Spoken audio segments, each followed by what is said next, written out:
ప్రియులారా, మన ప్రభు అయిన యేసు క్రీస్తు నామంలో మీకు శుభోదయం. ఆయనను గూర్చి అనుదిన ఆత్మీయ ఆహారం, ఆగస్ట్ 12 మంగళవారం. నేటి మన ధ్యాన లేఖనం నెహెమ్యా గ్రంథం 5వ అధ్యాయం 8వ వచనం. అన్యులకు అమ్మబడిన మా సహోదరులైన యూదులను మా శక్తి కొలది మేము విడిపించితిమి. వ్యాఖ్యాన అంశం: అమ్మబడిన వానిని విడిపించుట. వ్యాఖ్యానాంశం: అమ్మబడిన వానిని విడిపించుట. వ్యాఖ్యానం: యూదులలో ఇదొక నియమం.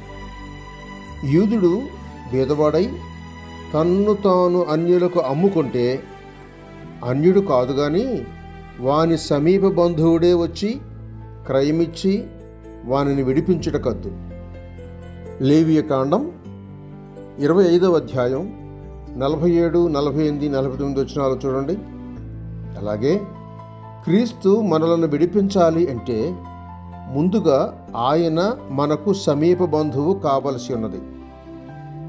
అందువలననే ఆయన మన రక్త మాంసములలో భాగం తీసుకొనెను అని హెబ్రీలకు రాసిన పత్రిక 2వ అధ్యాయం 4, 5 వచనాలు చెబుతున్నాయి.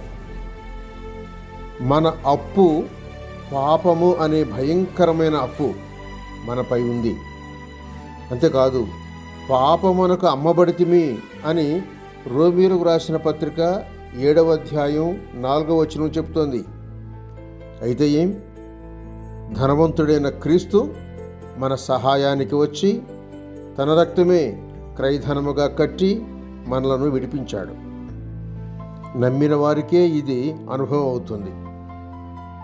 మంచి విమోచకుడు క్రీస్తు. బంధువైన విమోచకుడు క్రీస్తు.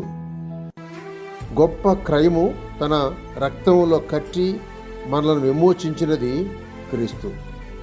ఆయనకు స్తోత్రం కలుగునుగాక. ఈ విమోచకుడు నా విమోచకుడు అని యోబు వలె చెప్పగలవా? యోబు గ్రంథం 19వ అధ్యాయం 25వ వచనం. కష్టపడి విడిపించే వానికి విడుదల పొందినవాడు బద్ధుడు. అన్యుడు యూదుని విడిపిస్తే ఆ యూదుడు వానికి బద్ధుడు. కనుక అన్యుని చేత విడిపింపకూడదు అనే చట్టం బయలుదేరింది. క్రీస్తే మీ విమోచకుడు. ఆయన అన్యుడు కాదు. అందుచేత మీరిప్పుడు ఆయనకు బద్ధులు కాగూర్చున్నారా? సహోదరుడు సైలస్ ఫాక్స్. శుభములతో వందనాలు.